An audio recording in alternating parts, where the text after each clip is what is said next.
Okay, I'm all ready for you. Okay, excellent. So I'll be recording our intro separately, the one which I will take from your website, or if you have any specific intro for the podcast, so that we As you can wish, directly dive whatever in. you have there. You should definitely speak about your experience. That's the most valuable, your experience. The Absolutely. bio is all good, but then what's your experience so that people can have a direct connection. Yes, All of right, course, I'm going to do that. So, shall we begin? let's begin.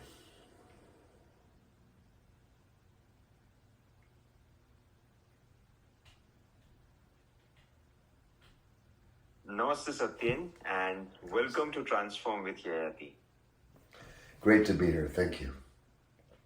Well, it is my honor to have you as a guest on my podcast because way back in 2016, while I was just starting out as a coach and I was searching for people who I can look up to and who I can learn from. And that's how somehow, I don't know how, but somehow I discovered you. And I think that was one of the best connections that I have on Facebook. And because of which, then when you came to Surat, my hometown, and we met in person, and since then I enrolled into your academy. So guys, I'm very proud to say that Satyen is my longtime mentor, my dear mentor from whom I've been learning so far, and I'm just so blessed. So thank you so much for all that you've done so far. Thank you. It's my joy, my joy. Thank you. So let's begin with the title of my show is called Transform with Yayati. What according to you is transformation? Well, for me, transformation is it's a vision of where we are and where we can be. The idea of caterpillar, cocooning, gestating, going through its inner process, and then starting to come out of its cocoon, and then ultimately into its highest form, which is a beautiful butterfly.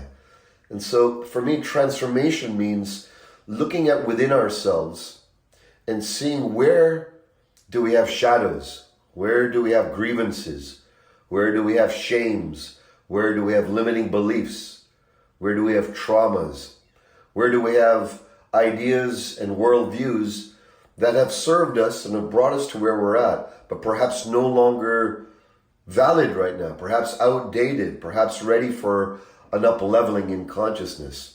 So for me, transformation means consciously choosing to say, I am good, I'm wherever I'm at, happy, sad, upset, I'm not satisfied in life. And not just succumbing to that and collapsing in our current state, but saying, I choose to have a possibility of a greater future, a deeper future, whatever that might look like. And that's the beginning of transformation. And then aligning yourself to that and saying, yes, I will choose to transform my life into whatever it looks like, its highest, most brilliant unfolding. To me, that is the path of transformation. And then once you start it, as you see, there's no end. We continuously transform ourselves just in the same way we wear clothes. The clothes we look now, we feel stylish. We feel, this is current.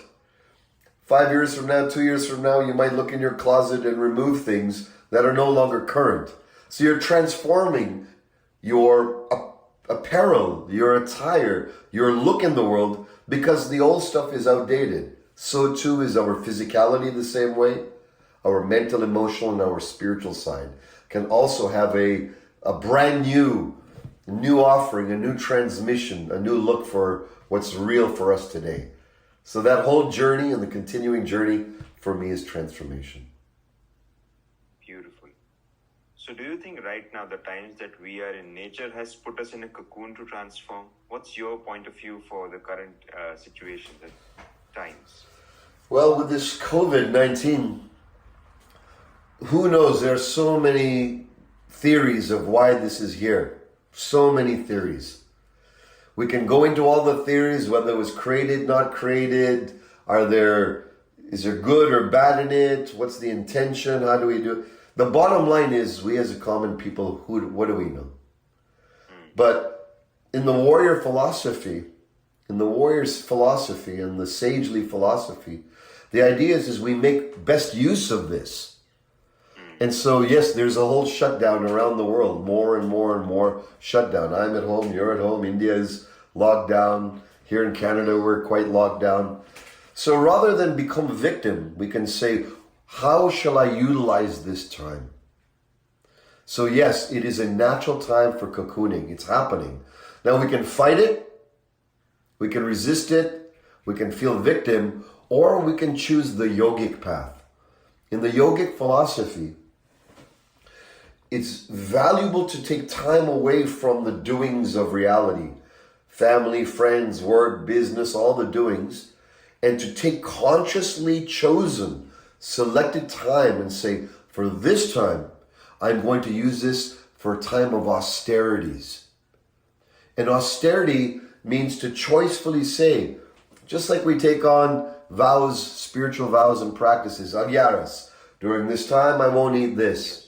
During these special holy situations and times, I will reduce my desires and I will become more yogic in my disposition. I will have less of my world on the outside and I will start to feel the inside.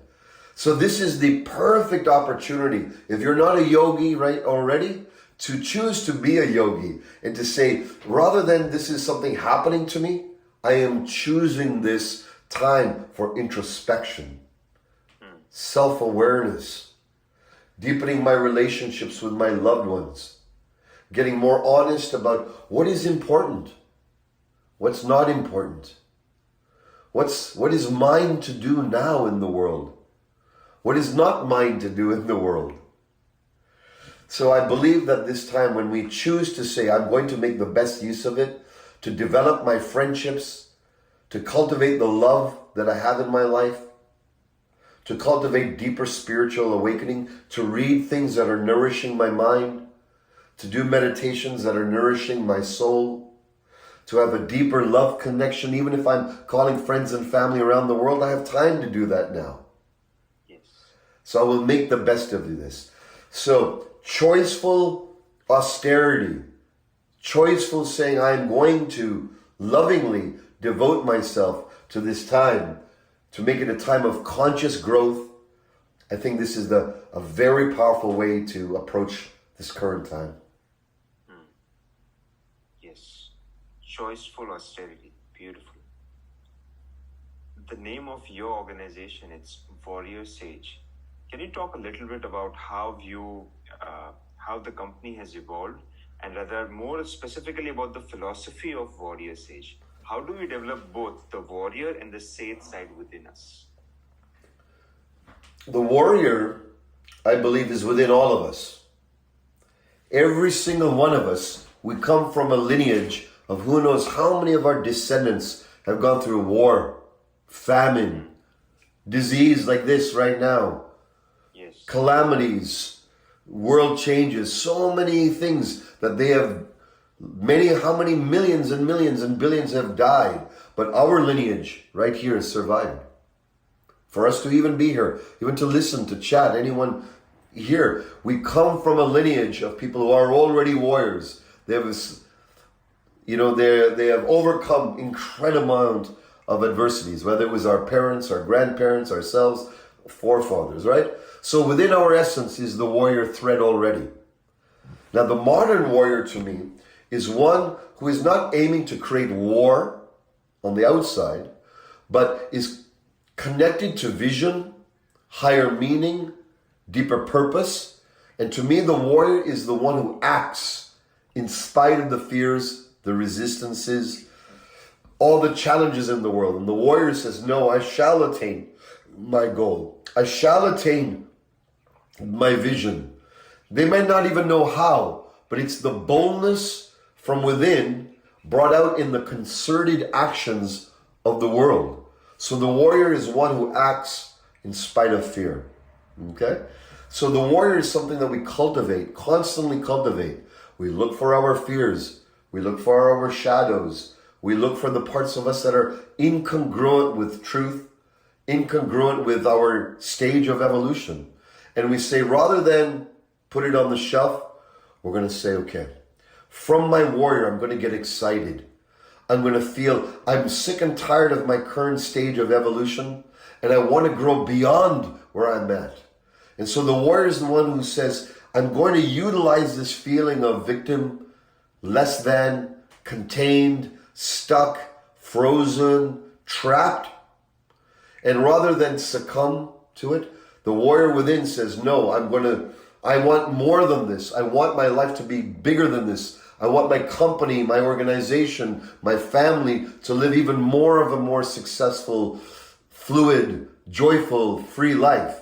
That's the warrior. It's the one that you can rely on within, and it's the one that has the sword within. The sword of truth, the sword of impeccability, the sword of integrity. These are all warrior disciplines and practices.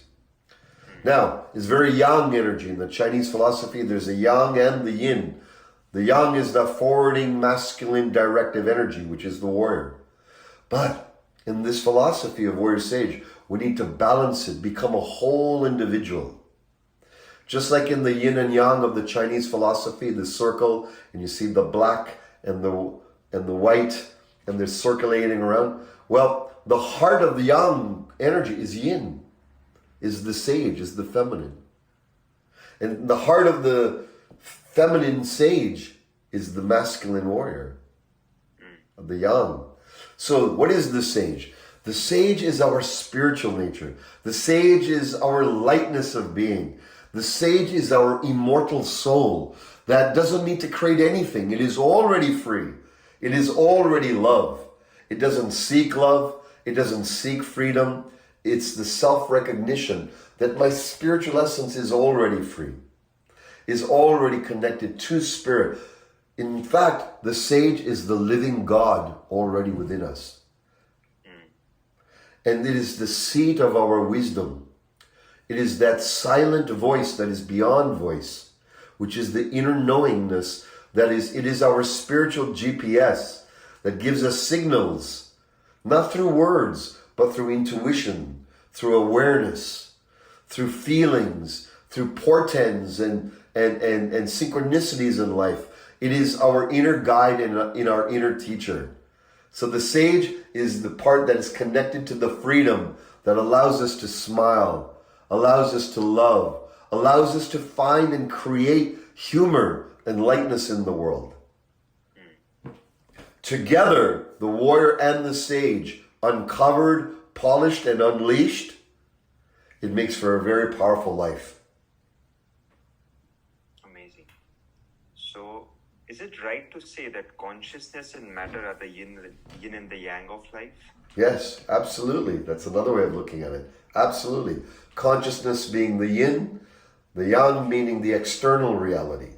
The internal reality being the sage, the external reality being the warriorship, the application or the living of your inner alignment.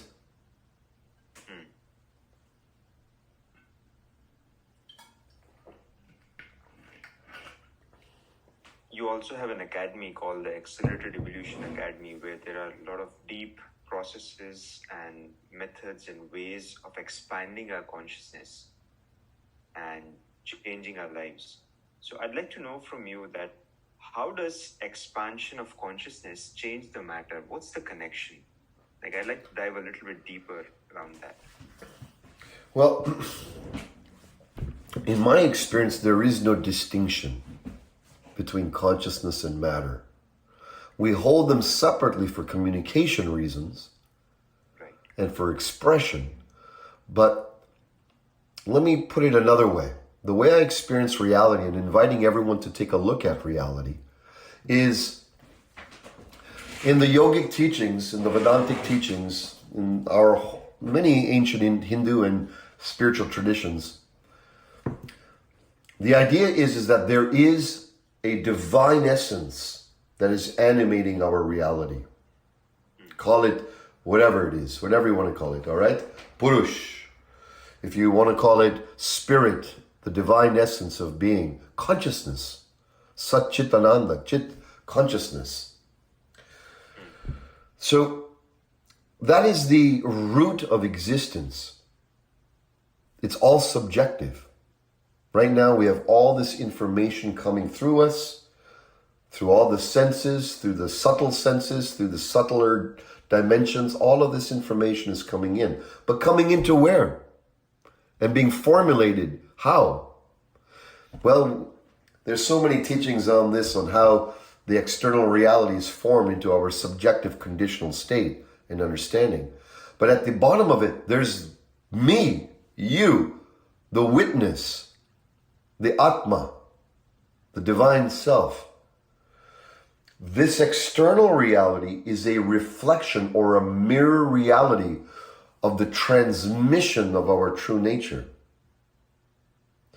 So, if I'm in a state of fear, as an example, over concern, that is the subjective state of my emotional body. My witness, the Atma, my divine self, can see this and say, I'm putting out, my emotional body is vibrating at an essence of fear. You as a divine being, me as a divine being, have the power of choice to say, let me shift this. Can I find what is an opportunity in this? Can I find another way to look at this experience so I can gain value and benefit rather than succumb and fail and close down and feel victim? This external reality is a mirror reality of our internal condition. And so if I transmit confidence, if I'm transmitting a smile, the mirror smiles back. If I'm transmitting fear, then the universe reflects back fear. If I'm transmitting joy and freedom and abundance, the universe transmits that equally. The difference between a mirror that we see in our bathroom is that's immediate. We smile, there's an immediate. But in fact, it's not immediate. At a quantum level, at a microsecond level, there's light that has to hit you, your body, transmit, reflect off the mirror, come back, and then get formed as an image of ourselves. It's happening so fast, it's beyond conscious thought. But if you look at it, it's still micro. When you look at the mirror, it's microseconds behind. Who knows how many? 1 millionth, who knows? But we're actually seeing everything in past time, believe it or not. Even this reality, it takes time for all the light to hit, to see, to turn it upside down in the brain, for the signals to be transmitted, to go back into the memory and the bank of, this is a camera, this is a video, this is my room, right? But it's happening at a micro, slow level. The way I experience it is this reality is the same mirror, but in 3 dimensions, and is slower. So just because I'm frowning now, it doesn't mean that I'll get an immediate frown, but I will get a frown back from the universe. If I'm smiling and I'm putting out positivity and I'm aligning myself to what do I wish to live is what I must transmit.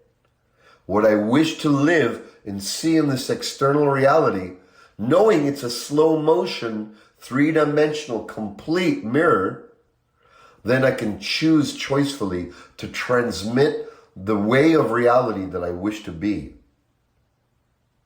That transmission, I assure you, will come back.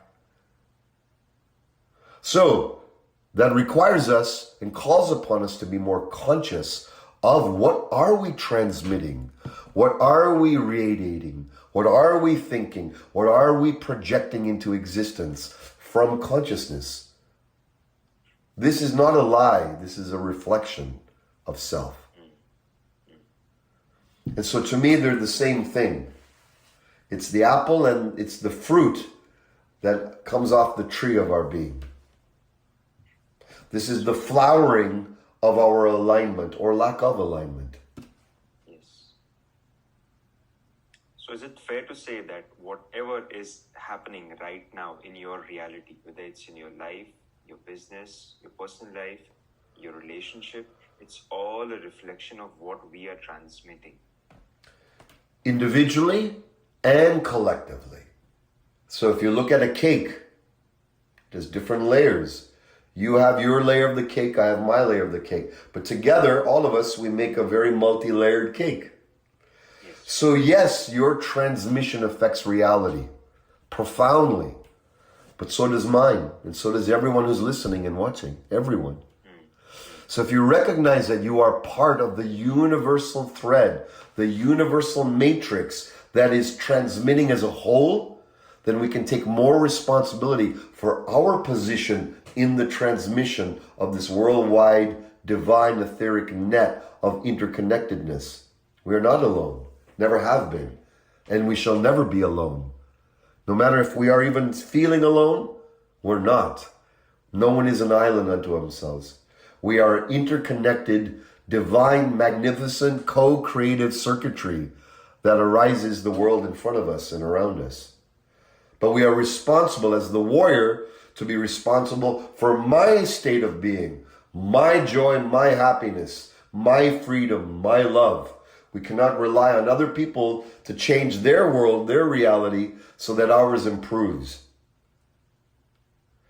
But I can rely on mine, you can rely on yours, and together, and everyone listening here, everyone, if we say, I'm going to be more responsible today for my transmission into the world, then we all rise together.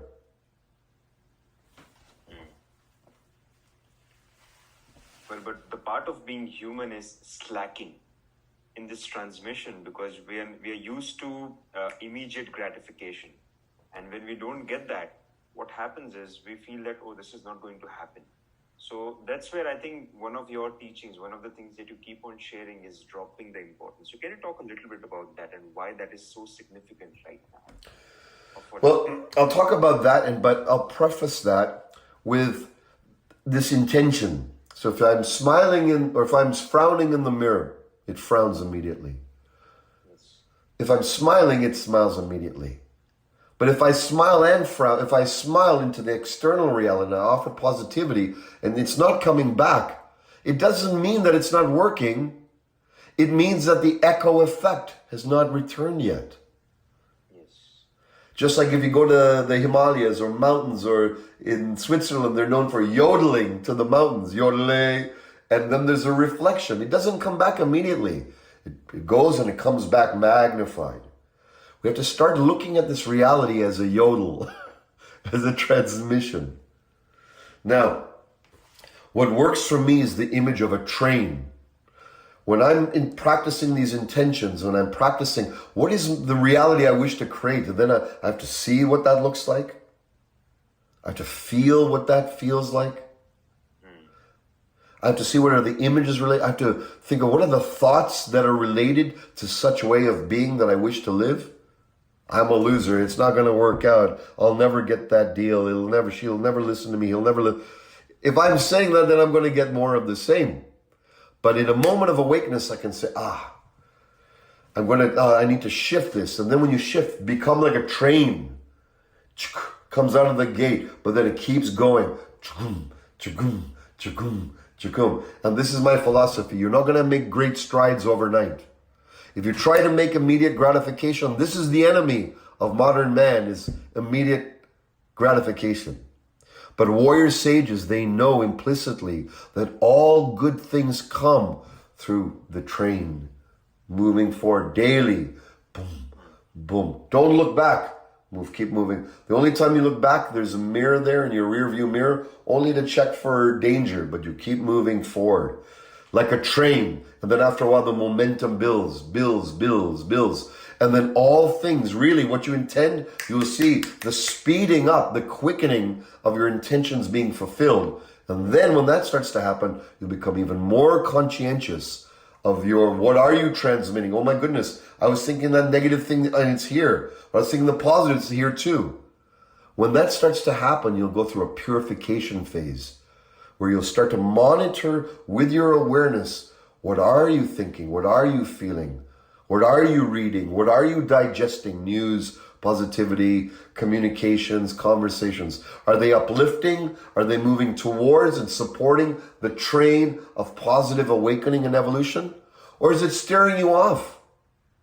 If it's steering you off, start cutting those things. If there's people, energies that are not supportive, start letting those go, so that you can stay on your train. Lord Krishna says to Arjuna, he says,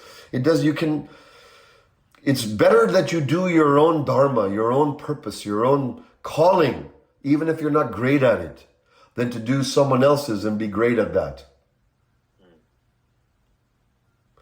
This can only come from that train moving forward. Now, this brings me into what I call the peak existence, peak performance triangle. Okay, it's a triangle. If you all can visualize a triangle of performance. Performance was the old school. How much more can I do? But this is a whole new level, because not only will you get more performance, you'll have peak existence, which is how you're living life, not just trying to get tasks or business or more performance to gain some better benefit. Peak existence is finding the fullness, the fulfillment now. So this triangle is very simple. Number one, do everything, whatever consciously selected event, like right now, we're having a podcast. Do it 100%, not 90, not 99, not 99.5, but whatever you choose to do. If you're going to be writing, if you're going to be choose to talking, you're going to be working, you're going to be mothering, fathering, running a company, working in a company, doesn't matter. Choicefully say, I'm going to do it 100% in. Why? 99% or less is poison. It's self-imposed, slow drip poison. Even when you're 95, 99%, it might feel good and positive and intentional.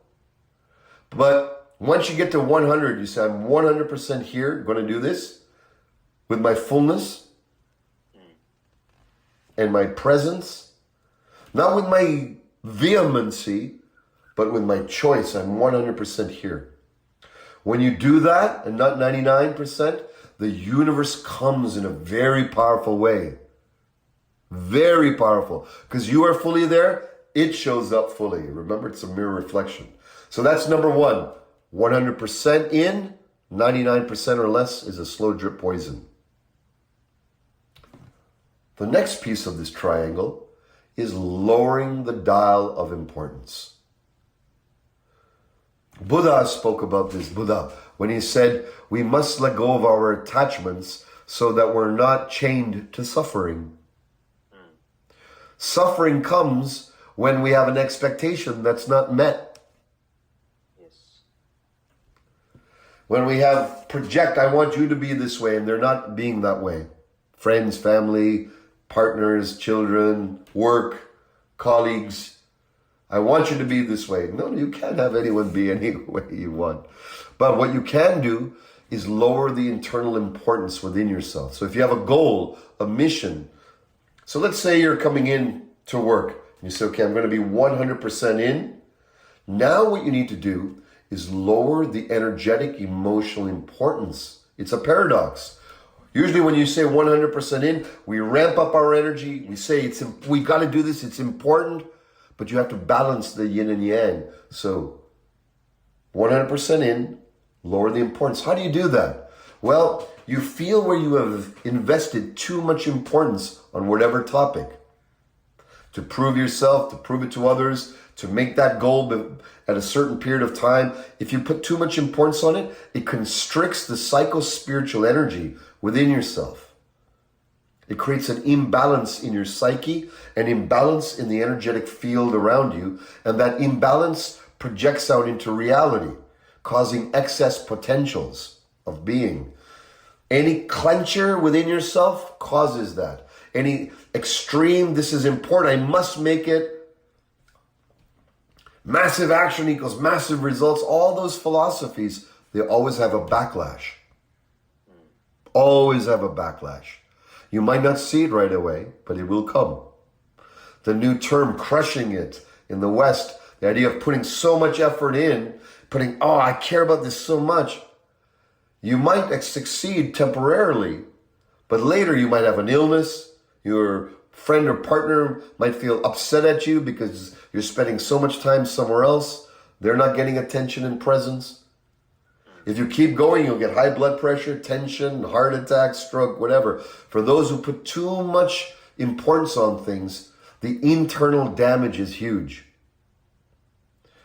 When you relax and you become Taoist like Buddha, let me just I'm going to turn down the dial inside and make this doesn't have to be so important. Let me find and consciously turn that dial down inside. When you do that, a new energy kicks in, the energy of external intention. The universe then will help you transport your reality, you into a reality fluidly, rather than a reality that is concurrent and aligned with your true soul's calling. But if you push too hard for it, you put too much importance on it, expect failure sooner or later. It's better to go placidly, lower the importance, go 100% and do your work like a train. If you have a hard time lowering the importance, go into the witness consciousness in your being. Meditate. Take time to meditate, slow down and breathe. And notice, why are you so making this important? It doesn't have to be. Find out a way within to make it less important. And then breathe that physiologically, mentally, emotionally. And now, that brings us to the third part. There's 100% in, 99% is slow drip poison. The second part of the triangle is lowering of the mental, emotional importance. So you can enter flow state. You cannot enter flow state when you make things too important. Flow state comes from when you're deeply relaxed and trusting the universe to reflect back the internal transmission that you're emanating. The last piece is follow through with impeccability. If you start something, finish it. Not 90%, 99%. Do it with the highest quality of resolve. Not because you're trying to impress anyone. Not because your boss might look at your work and say, I need to do this. Find within yourself the power to start and complete. When you bring things through to completion, which is an ancient principle from the Book of Changes, the I Ching. It's one of the most powerful teachings in the Book of Changes, or the I Ching or I Ching from China. Very ancient, comparable to our Vedas, going back how old. People don't even know how old this is. There's one of the 64 principles or hexagrams is choiceful retreat. And another one is bring things through to completion. It's called following through. When you're willing to bring things through to completion with impeccability, meaning it's integral, it's clean, it's on time, and you're willing to make sure you fulfill all your cycles, and you find where I'm not finishing this, where am I? Procrastination, fear, boredom, apathy, just being silly. Bring things through to completion. When you do that, another power will grow in you. You'll be able to penetrate reality. You'll be able to intend things and they'll start showing up. Now, when you have all three, 100% dedication, total relaxation of importance, which is the paradoxical element, and the third part is 100% follow through. I will do this until it's complete. When you have all three fired up within your being with any task, with all your relationships, and you aim to look at where can I improve? Today with this business meeting or my business, I think I need to lower importance. Tomorrow it could be with your relationship with your friend, your family member, a spouse. You may say, am I 100% in? No, I'm not. I'm all distracted. I'm not there. I haven't been there. I've been stressed and worried about work and all of these things. Let me take a half-hour walk after work just to air myself, get some fresh air, be with nature so that I could be 100% with my beloved, as an example. Do what it takes so you can be 100% there. Do what it takes to relax importance, and then do what it takes to follow through. Honey, my beloved, we haven't had a date in the last couple of weeks. Let's tonight go out and have a wonderful time together. 100% follow through. That's the triad that moves beyond peak performance and goes into peak existence of life. Wow. That was really insight. Thank you. So we start where we are at. give 100%, drop the importance, and finish what we start, simplifying whatever you shared. Exactly. Beautiful. One thing which I noticed when we met in person at Surat is the beautiful, amazing relationship which you share with your beloved, your wife, Suzanne. So can you talk a little bit about what are the principles that you live, because of which you've been able to retain or rather expand the beauty of your relating with your spouse, your beloved, your partner? Yes, I'm a very blessed man, first of all. I feel grace has honored me with a beautiful goddess, Lakshmi herself, in the form of my wife, Suzanne. And it's been 33 years now we've been married. We have 2 wonderful young adult children. And some of the principles that we've lived by, and we've learned this the hard way, of course, but sharing the essence is this. Passion equals polarity. Passion equals polarity. That's the essence of what we have learned. Now, what do I mean by polarity? Polarity is the arc of attraction between 2 strong poles. Just like a magnet. If you have a strong magnetic north, if you have a magnet, and the north pole is here, and you have another magnet here, the south pole is here, they will attract. So there are 3 things that we are doing in relationship, unconsciously and consciously. So my share now will be hopefully you'll understand this so you can go from unconscious behaviors to becoming more aware of this dynamic. So if passion equals polarity, the opposite of passion is disgust, is I don't want to be with them, is repulsion, keep me away. So we're doing 3 things in relationship. Number 1, we're creating repulsion. Number 2, we're creating neutralization. We just become your friends. It's not passionate, it's not repulsion, but it's sort of friendship, nice, but lacking the heat and the drive and the passion of sexual passion, passion of connection, intellectual connection. It becomes more of a placid type of relationship, neutral. It's better than an antagonistic, repelling one, but it can become flat and dry and stale after a while. And then there's creating polarity. So now let me explain what we're doing. So you're either repulsing by having 2 north poles, you're neutralizing by having both magnets. If you take both magnets and you put 2 magnets together and you keep them together, after a while the magnetism will weaken, simply by their proximity. And then you can invigorate your passion by making one pole, and in this case, masculine pole, strong, and then making in the other pole the feminine. Now, it doesn't matter who plays those roles. So the artistry is learning to see how can I create more of a magnificent polarization that's attractive. Let me give you an example.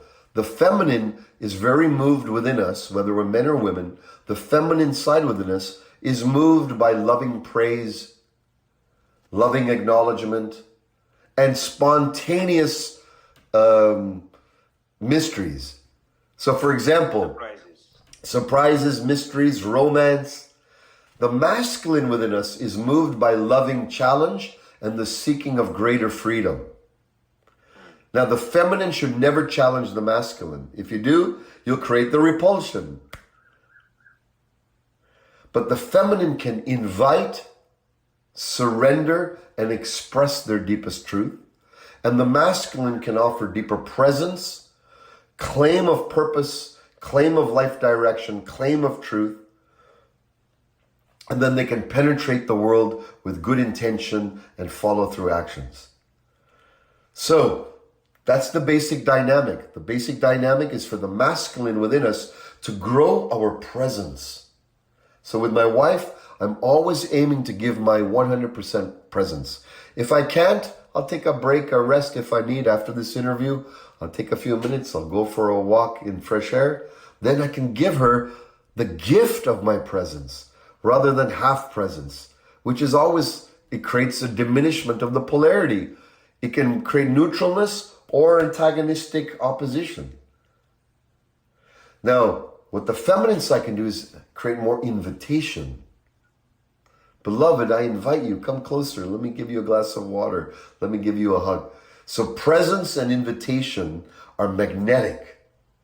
That's how you create that energy. Also combined with surrender and claim. If you have no claim, like, I don't know what I stand for, I don't know what's real, I don't know where I'm going, that's not sexy to the feminine. But if you know what your standards are, you know your own inner integrity, and what you stand for, what you don't stand for, what you claim in life, it's very sexy to the feminine. And that evokes within her surrender, the desire to surrender direction and energy, and trying to figure everything else out. So this is another way to create strong polarity, is to cultivate your masculine claim, cultivate your feminine surrender. And then the last part of this is to cultivate your masculine penetration in the world, the follow-through factor I said. You don't just keep your mind, I want to do this, I want to do that, I've got great ideas. You bring one good idea into reality. You bring it forth, very sexy, to penetrate the world with your gift. Whatever it is, small, it doesn't have to be huge, light, world-changing. It could be just today. You penetrate the world with your song, with your article you write, with the thought you have to express, with an invention you have to bring, whatever it is for you, but you bring it forth. That is met by the feminine reciprocal of that is expression, joyful, whole body, emotions, heart. You know, we've seen our Indian movies of the dances. This is all full beyond expression, right? Right. So when us as masculine beings have presence, claim, and penetration, we become very powerful, we become sexually dynamic, we become very evocative and provocative to those who have the reciprocal pole of the feminine, those who have more of a feminine essence. When you cultivate being inviting, not always like demanding, pushing, asking, but even your tone of voice, your look, your feel, your demeanor. When you learn to invite with graciousness, it's such a one of the most powerful tools that you can cultivate. You can bring whole armies to you by the power of your invitation. And then when you cultivate surrender, not just general surrender, but surrender to the masculine purpose of life, surrendering to God, surrendering to spirit, surrendering to truth, you become very powerful. Combine that with expressing freely, truly, learning to find where am I stunted, where am I repressed in my communication, and taking more and more courage to express through your words, but not just your words, more importantly, expressing through your whole body, your being. The feminine, it's important to dance, move, express, not in a contained way as the masculine, but in an unleashed, torrential offering. You have to recognize the gift of your expression is a gift to all. Own that. When we have those dynamics awakened, fulfilled, and fostered, then we have a lifetime of evolutionary relationship. We have a lifetime of deepening passion. Not just bodily. Yes, the sex, the intimacy will be profound. The heart connection will grow if you keep cultivating. But more importantly, you'll then start to recognize that your relationship is not just for you. Your relationship is a way God expresses itself. God and Goddess. Shiv Shakti. Ram Sita. Krishna Radha. We are the manifestation of that in our evolution. And when you take it upon that light, then the relationship becomes a gift for yourselves and a gift for humanity. Wow. So is that the reason why make your word your law? That's so important, whether it's for your personal life or whether it's for your relationship or relating with your partners.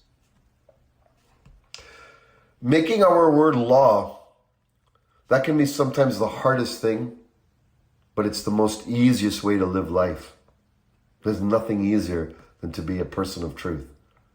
There's an old saying that an honest man doesn't have to have a memory. Only liars have to remember who they said what to and how many lies and what lie they said to whom and how. and then the mind is generated, and then when they slip up on something, the truth is revealed. No, more lies added to cover up. No, it's a complicated life. It sucks our energy. The first teachings of yoga is yam and niyam, yams and niyams. The observances, the things to take on, the things to release. The most foundational one is sat, truth, to live in truth. Now, truth can sound like a far-fetched idea. What is this eternal truth? No, truth means 7 p.m. I'm going to be there. Let's be there at 7 p.m. Simple honesty, integrity, being honest. You don't have to share everything about yourself. There's aspects of you that are private, but secrecy is no good. Privacy is fine. It's a difference. So as we make more, when we find, oh, I'm here, maybe with my money situation, my word is not law. Or maybe it's my relationship situation. I'm a little weak in that area, or very weak in that area to make my word law. It could be with my health. I say I'm going to start exercise and I don't follow through. I do it 1-2 days and then I fall. Whatever it is. When we can honestly, don't beat ourselves up for being outside of truth or out of line. It's just you've got to have a passion for truth just for its own sake. Nothing else. When you can become a devotee to being truthful and honest and making your word, my word is law, your commitment is true, that people can trust you, then through economic hard times, good times, hard times, people will come to you because they can trust you. Trust is an eternal principle. Integrity and truth is eternal. It shouldn't be changed when economic or challenging times come. It's something to hold on even more stronger when the world around you will become more manipulative. People will become more reactionary. People will do things in less ethics than perhaps they would at another time in times of abundance. But the warrior sage holds true to truth in all times. And they're the ones people come to. They're the ones that people respect and will honor when all this tension and the tough times move into better times. Our word is law, is a way of life, not a technique. It's a way of life. And it says in our yogic teachings that a man and a woman who makes their word law over time, they become more and more honest and real. And then finally, you don't tolerate untruths after a while. You won't even allow an untruth to enter you. You will not even, you know that if I say an untruth now, even if that means I get a business deal or someone a positivity might come out, it will backfire. It will self-destruct. But when we make our word law, then guess what? Then the universe becomes our puppy. It becomes a great puppy that wants to love you. And then whatever you say, it follows. Out of the puppy's love for you. It's a very unique way of saying, because I've never heard anyone or seen anyone describe the universe as a puppy, and in a very loving way. Because we're always seen like the universe will respond to what you ask for, and it's like this big genie. But then just changing the visual to a puppy, it's so loving. It's natural for a puppy to give love. What you give is what you will receive. And it's so, thank you so much for that. You know, if the puppy, I have a small little dog, Prada, beautiful. She's been with us. She's our family, 12 years old now. And, if she's wanting something and you're ignoring her, she'll and you ignore her. Then she'll start a little scratching. Then if you're still ignoring her, then she might hop on the bed or the couch and then really come up to you. So the same is the universe. It's like a big puppy that's constantly giving us messages. We should listen at the beginning when it's talking in a gentle way. If not, the bark gets louder, and eventually it might poop on you or pee on somewhere in your house because you weren't paying attention. They needed to go out to the bathroom much earlier, but you ignored, you didn't listen, you did other priorities, you didn't care of your baby dog, of your So the same way I feel is this universe is like a huge puppy that only wants to give you, me, unconditional love and give us everything it can give. All it wants is to play and interact and have you love it as well. And be in relationship and connection and take it along and have it with you wherever you go. So if we listen to it this way and we don't wait and we don't ignore the voice of this grand divine puppy, then it's going to keep barking. Some of us are hearing that bark right now. It could be through losing our job. It could be losing opportunities, something about to happen and it didn't happen. It's already whispering lightly, or it's escalating, or for some of us, it's barking really loud. We have as a being have to learn to pay attention and also love unconditionally this great puppy. Our best friend. Our best friend is the universe. Beautiful. Amazing. So Satyan, the next question which I have for you is, what inspires you to do what you do?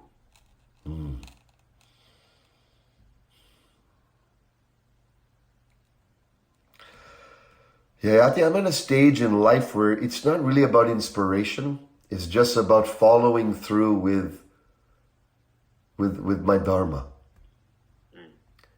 Each one of us have been given a set of potentials in life. We've also been given a set of restrictions. Just coming into birth, we're restricted. We can't move, we can't feed ourselves, we can't even change our own diapers, we can't even talk. It's a restricted form we're coming.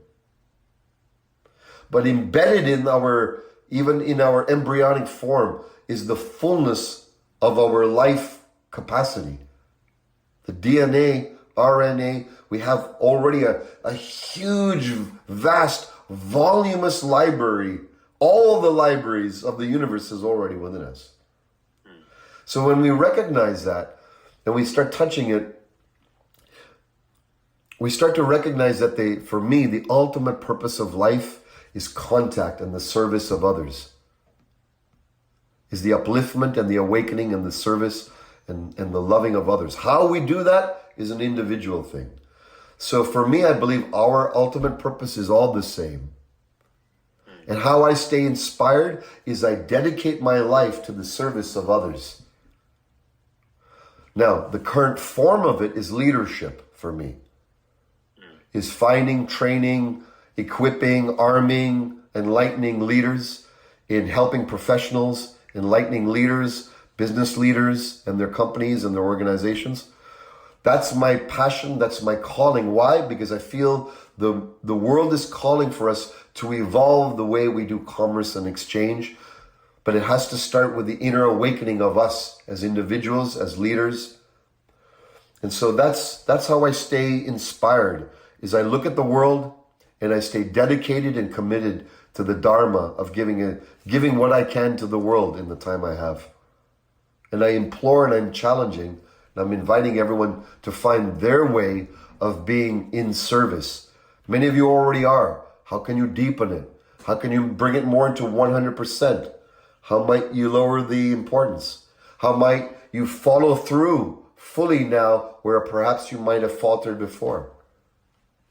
Inspiration for me comes through the living of these principles, seeing how they get reflected back, getting excited by that reflection, pouring that energy back into the next step of my giving. So it becomes an infinity loop between myself and reality and others. So ultimately the purpose is to serve.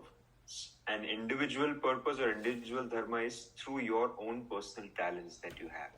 How can you serve others? Exactly. Isn't that what it is? Whatever those talents are, we'll never know even how crude they are. Go ahead and do it. And make it a lifetime dedication. Education is not a one-time thing. Transformation is not a one-time thing. That's like saying I'm going to eat one meal and I will be free for the rest of my life from hunger. No, it's a continuous evolution. It's a continuous absorbing, digesting, living, and absorbing again, digesting and living. Amazing. What came to my mind right now is your personal website, which says Equilibrium, and the 4 F's that you talk about. Can you touch a little bit on that, because I think it's really important? And how do we strive to maintain that balance and flow with it? One of my business guides, Kevin Nations, taught me this a few years back. And it's been a very powerful, I call it the freedoms. Faith, meaning my connection to my spirituality. And also my belief in myself, and belief in my team, belief in life. That's faith. The next part is family. Learning to cultivate and have joyful, healthy relationships with family. Faith, family, finance. Not just earning, but earning. Health, wisdom with earning, saving, spending, and investing. Done all in a wise way. Faith, family, finance, fitness.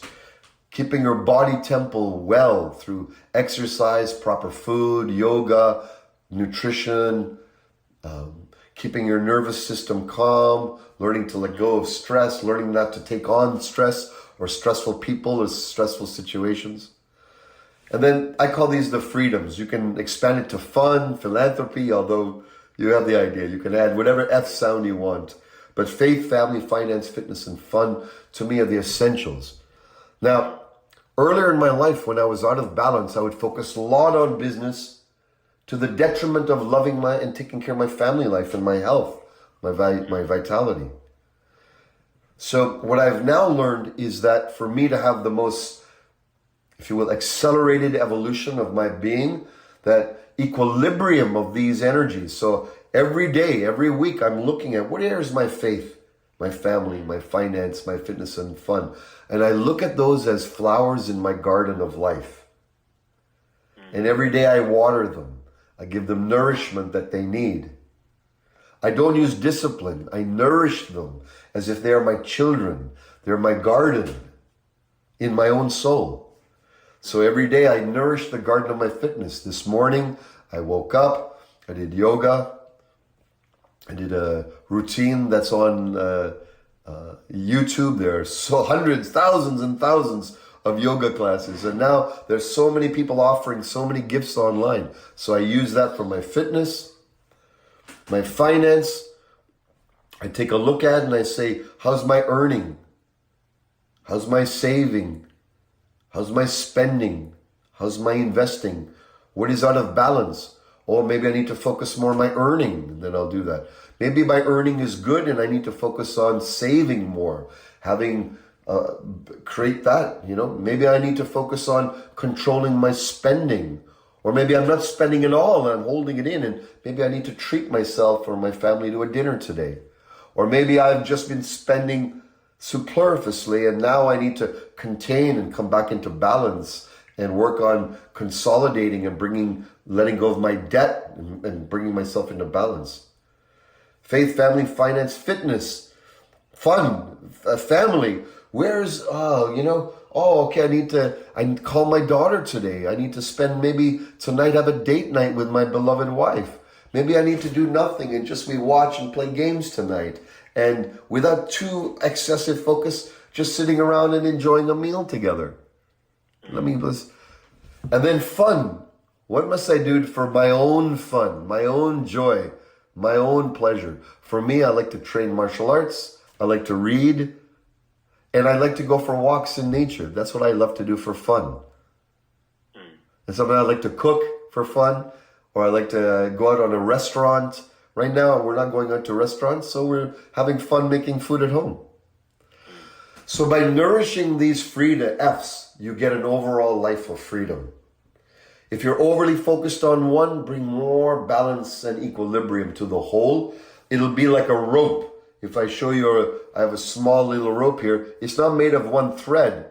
It's each one separately. Faith, family, finance, fitness, woven together make a strong rope. Right. If my fitness is weak and I put pressure, it'll break. If my family dynamic rope is weak The pressure is there, it'll break. But if I faith, family, finance, fitness, and fun, I weave them together into a strong rope. Then you can climb anything. Beautiful. The way you simplify things is just so beautiful and amazing. So thank you so much for that. Satyan, what's one habit or a couple of habits that you attribute your success to?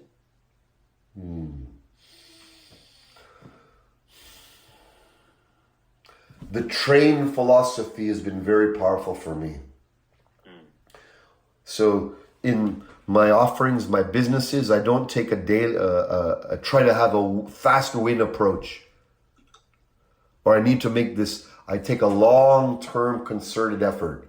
So whatever efforts I'm doing, I don't think I'm in a dash, 50-yard dash or sprint. I'm always thinking I'm on a long-term marathon. This philosophy of the train has been very helpful for me. That way I see long-term success, whereas other people peak, jump, they go like this. I'm going long, I'm going like this. And I see this with other people. But I'm like this. Then the other thing that's been very valuable for me as a practice is martial arts. So I train Brazilian Jiu-Jitsu. For many years, I trained and I taught Kung Fu. And I decided, let me try something new. This was about a decade ago. Something fresh. I've already done very well. I have my black belt in Kung Fu, black sash. What can be next? So I like to inspire myself with new disciplines that take all of me, physical, mental, emotional, spiritual, that combine. I have to be combined in all of it. And so that's been my main practice now for 40 years is martial arts. That's mine. You know, you have to find yours. My mama, he's a carver. And he's a retired physician, doctor, but his daily discipline is doing carving. Daily. He makes beautiful Ganeshas and Shivas and beautiful statues and beautiful art he does with wood. And to me, that's, such a beautiful example of a daily practice that invigorates the soul. You have to invigorate and tend to the soul's happiness daily, or life becomes dry very quickly. Whatever that is. Right. Amazing. And if you were to start your journey all over again, would you change anything?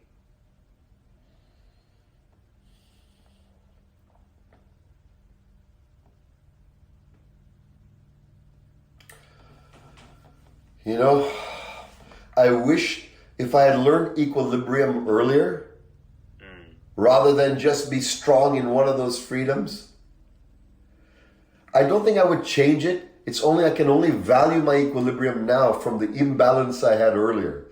The contrast of those helps me value my current state of equilibrium as opposed to my previous state of chaos as a younger man. So would I change? No. But my advice is find equilibrium earlier. Foster the freedoms. And then years later, you'll be so much further on. Because the ego mind, the fearful mind, if I don't spend so much time in my business and work, one day I will be free if I do that now. This is the masculine illusion. It's an illusion that if I do X, Y, Z, I check off now, then one day I'll be free. This is an illusion. Total illusion. You must find the freedom today. I am free to do this now. Let me do this now. So if you've always wanted to serve in some way, if you've always wanted to carve or paint or write or draw or do martial arts or talk or give a public speech or get on, whatever it is, not one day when I've done this and this and this, spend 1 hour a week, dedicate this week. Okay, I'm going to look at my schedule. I've always wanted to volunteer for elderly. I'm going to spend 2 hours a week. Let me do that minimum. If that means I go outside on my neighbor and sweep the elderly's front porch, I'm not going to start with some nonprofit. I'm not going to start with some big idea. Let me just sweep my neighbor's patio, this elderly people next to me.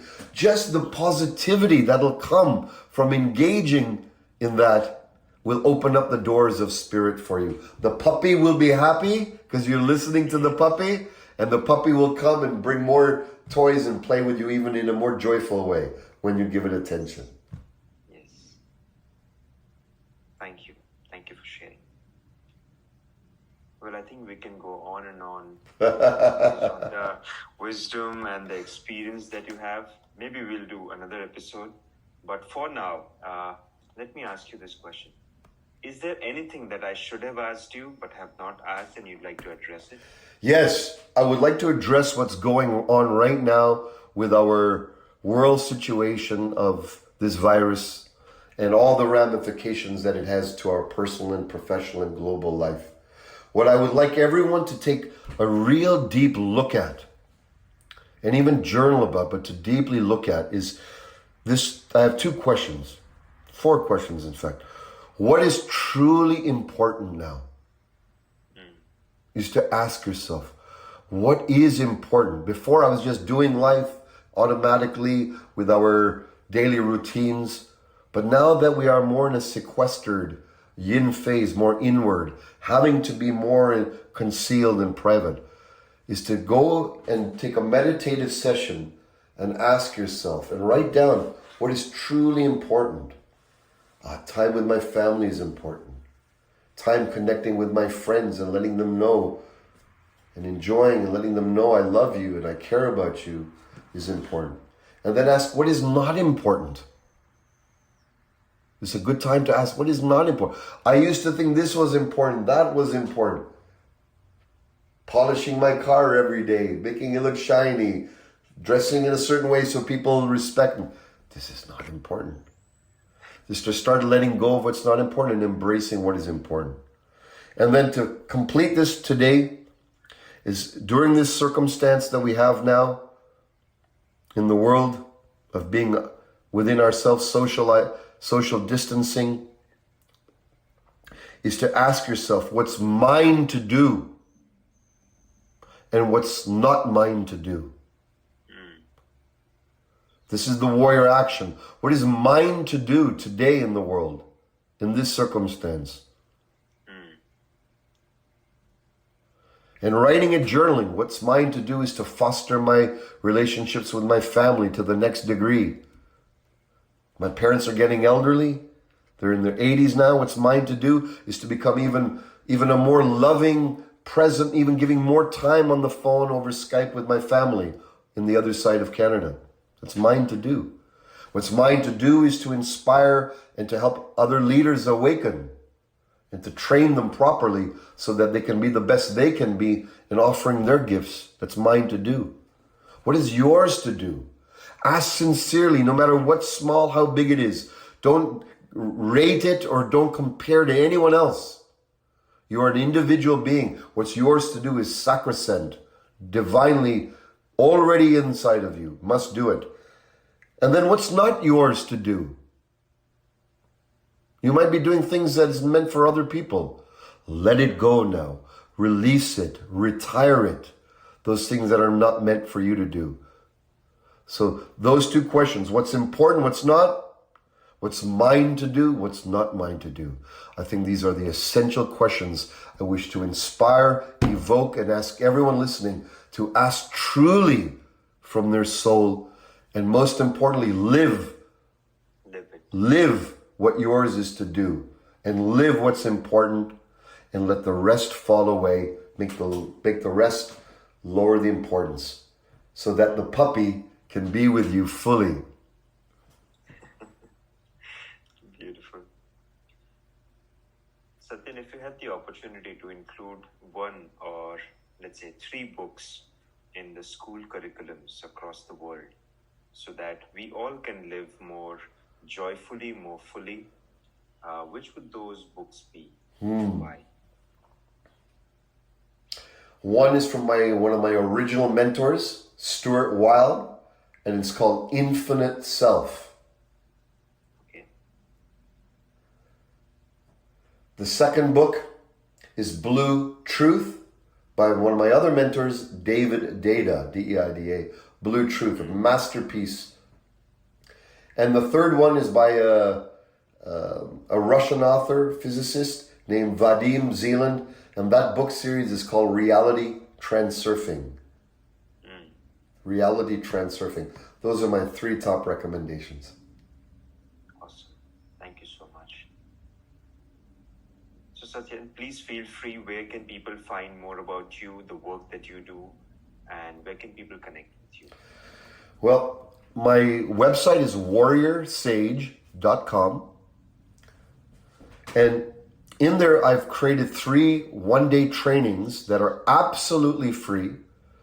These are free digital downloads. You download, you bring a friend, a family member, a colleague, anyone who's in the house with you, or you can do this online with a friend.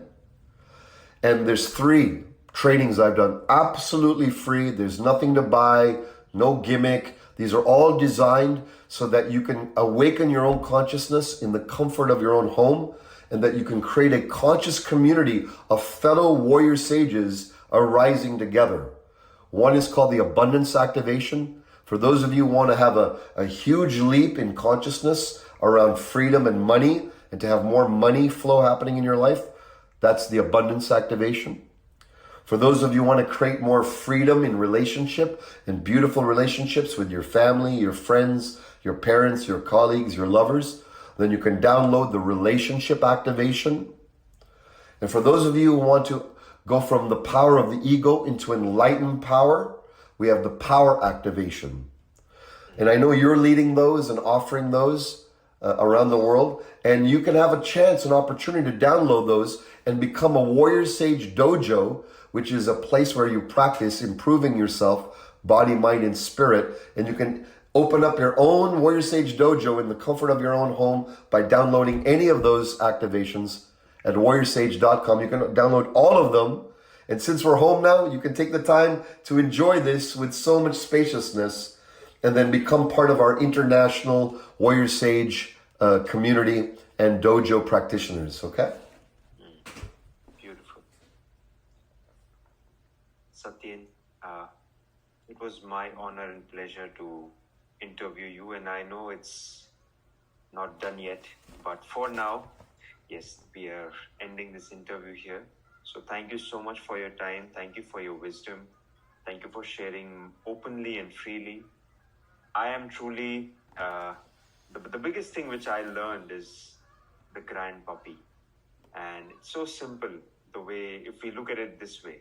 So thank you so much for everything. Thank you so much. It's my honor and pleasure. Many blessings.